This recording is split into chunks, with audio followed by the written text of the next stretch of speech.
Well, welcome back, my friends, to another rousing rendition of Choir Boys Outdoors. A Fallkniven rendition. There's going to be several of these coming up, and I am really enjoying this. This one was sent to me from JR, which I am truthfully appreciative to him. By now, you've heard his name on the channel several times. Now, this is the Fallkniven F1 Pro. I actually have an F1 that I love. This is the F1 Pro. So you've got the Thermaron handle material there. And this one is in Elmax. So this one was made in Japan. I believe all Fallkniven with Elmax are made in Japan. I could be wrong. Hell, I've been wrong before. It's neither here nor there. This one was made in Japan. It has Elmax steel. Now, here's the deal, guys. I absolutely adore this size knife. So let's talk about it. The overall length is 8.54 inches or 217 millimeters. The blade length is 3.93 inches or 100 millimeters. Blade thickness is 0.196, 5 millimeters. So it's not super thick and it's not super thin. There's the F1 compared to the F1 Pro. Blade steel's Elmax. Handle materials Thermaron. The weight is 6.42 ounces, and you see the sharpness there. This sumbitch is sharp as shit. Country of origin here is Japan. Now, here's the deal, man. This is part of the Pro Series. So let's talk about a couple things with the Pro Series. A lot of people point to the handle scales and they say, well, they'll eat you up. And we talked about that a little bit in the last video. My experience thus far with the Pro Series is simply this. The handle scales are aggressive. They haven't really messed with me that bad, and I have used these a bunch, a lot. Now, that doesn't mean it's not aggressive. And what do I mean by aggressive? It's got some nice plastic knobs there, rubber knob, whatever you want to call it, whatever Thermarun is, right? But you get a good grip. And again, I cannot help but think they do that and made really in conjunction with using gloves, right? Because if you use a glove with this knife, it grips it very well, has an excellent grip, for lack of a better term, it gives you really good grip strength. Now, what I'm showing you here is the steel belted sandblast hose. We're just kind of scoring it and going around. This is some thick shit, guys, and it's reinforced. Super thick, and we're cutting it out of position. The knife came super sharp. So here's this, okay?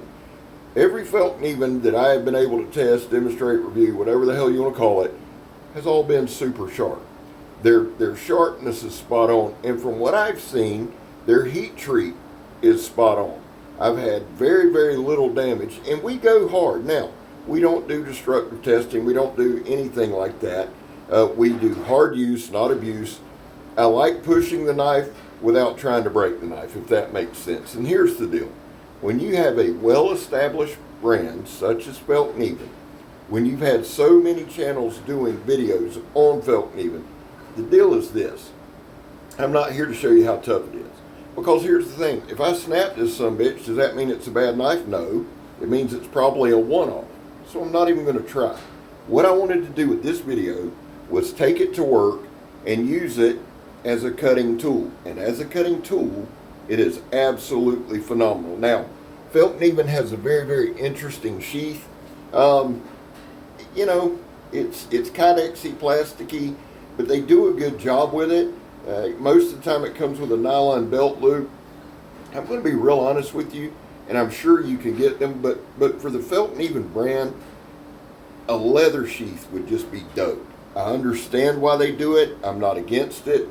I like their sheaths. You can carry them a couple different ways. But I'm just saying, the Fallkniven, the fit and finish is always spot on, or from what I have seen is spot on. And we do have one of their Odin models coming. I cannot wait to test that. And here, just doing a little work, you're going to see in this video a lot of cutting. You're going to see that in a lot of my videos. It's not only showing the knife cutting, but I'm going to be honest with you, I also use it to kind of enhance my own knife skill, to practice a little bit, to try some different things. We've added kind of a chest lever thing. Donald Mike Gideon was good enough to send me a video from Coal Cracker Bushcraft, and he showed several different cuts. We've been implementing them. The whole goal here, guys, is to show you the knife work, right? As far as the toughness and all that, we go kind of hard, but I'm not here to do that. I want to be able to use the knife, see how easy it is to manipulate, see how easy it is to use. I can tell you, fit and finish has been spot on the 3 or 4 that I've done. That's not a huge sample, but it's big enough for me to go, okay, they do a pretty good job. Every damn knife has been razor sharp. And again, I plan on having a lot of Fallkniven on the channel. I enjoy their knives, I really do. Here, just doing a little carving. Really, truly, honestly, this was one of the more relaxing videos I've ever done. I probably went a hair long on some of the cutting, and for that I apologize. I like to try to at least keep you guys engaged and keep the test kind of moving along and just seeing how it holds up and that kind of thing. But there are times where I get a little caught up in it, and then as I'm going through, when I say edit, guys, I don't edit like Joe edits. I clip the beginning and the end. You know what I'm saying? If something goes too long, I'll clip it.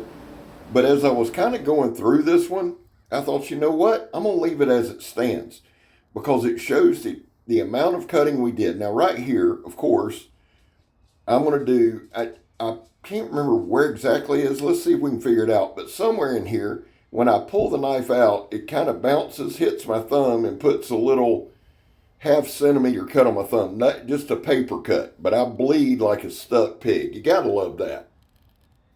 We'll see if we can figure it out in here, because you'll see my thumb just start bleeding. Didn't cut it deep, and it might have been right there, trying to jerk it out. The thing is this, and here was my honest to God thought, because I cut myself all the time, and I know all the big professionals, oh, I never cut myself. Yeah, well, when you're acting like Vanna White, it's hard to cut yourself. We use the knife daily. I use it extensively daily. I should probably pay more attention. It's my fault. You know, you're handsome, I'm ugly, whatever the hell you want to say. I use the damn thing. I'm not editing it out. But my exact thought throughout that process, when I cut my thumb, I shit y'all not, and I've already cut it, you can see it bleeding. I thought, damn, this thing's sharp. And I'll tell you why I thought that, or I'll tell you why that thought crossed my mind. I was thinking, as we were cutting, because when you cut steel belted sandblast hose, and you cut ratchet strap, and you cut all this stuff, and you cut the 1 inch thick or the 1/2 inch thick nylon rope, and you do all those things, man, look, it'll dull up a knife.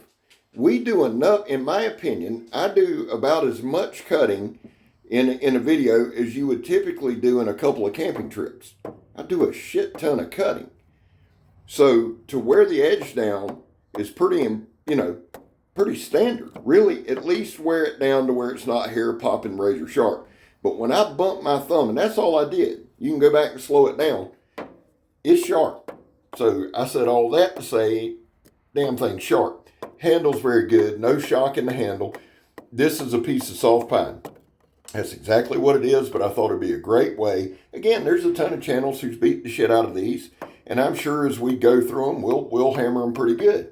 But the thing is this, I just wanted to have some fun. I wanted to enjoy it. I wanted to see how much I could do cutting-wise to see if it hurt my hand. It did not. A little light batoning, see if I felt any shock or anything in my hand. I did not. The edge held up very, very well. We're batoning it straight down into that 2x4. You can see that. It just did amazing. And my whole thing with this, guys, is this. I'll be honest with you. The channel's evolving. The skill set's evolving. Where I want to go is evolving. But the truth is, the God's honest truth is, man, this thing is a dream to work with. I love it. 2 measurements I didn't give you. The handle length is 4 3/8. The inner grip is 3 3/4. However, that inner grip is open at the bottom. So if you need to drop a finger, you can. If you need to wrap a finger, you can. And it's still really, really, really comfortable. And you see right here, this is a slicey bastard. It is a convex edge. I'm a fan of it on these particular knives. And I like all kind of edges and blade profiles. But I really feel like that it fits this one here. Guys, listen, before we get too far, I want to thank y'all for all the well wishes and the thoughts for Dad. We're on day 2. He's doing extremely well, and I am super appreciative to you. Quick shout out to WC Knives. William is an awesome dude, a friend, a brother in the blade, and he has a great channel. And guys, he's working on his channel. He's putting in time, he's putting in effort. Yes, that means a lot to me because I know what it takes to do this. And WC Knives does a great job. Check them out, man. Finally, final thoughts on this knife, and then we're going to do our causes. Final thoughts. Would I carry it? Yes, absolutely. I like my big choppers. I love my big bashers and crashers. But for a little belt knife, this is even right there at that good size for a pocket fixed blade. Just tuck it in your pocket. This is to me, a perfect companion knife. I absolutely adore it. And right here, you can just see it's a slicey bastard. When you think about everything we've cut, damn, this thing slices. Having said that, guys, there was a time in this country where 22 vets a day took their own lives. Now, that number is between 15 and 29. We know that's the real number. We're coming off a weekend, so that number's higher, unfortunately. That's why here on this channel, we focus on the number 0. What does that mean, Scab? It means anything over 0 is simply unacceptable. And vets, we love you. Man, you have a place here. I back the blue. It's a personal thing. I've explained many times why. You don't have to. I'm not going to argue with anybody on it. I respect your right not to, but I do. Finally, if you are an addict, never quit quitting. Guys, you still see there's plenty of cutting life left in this, but not in this video. I'm Scab. You're not. I'm gone, son.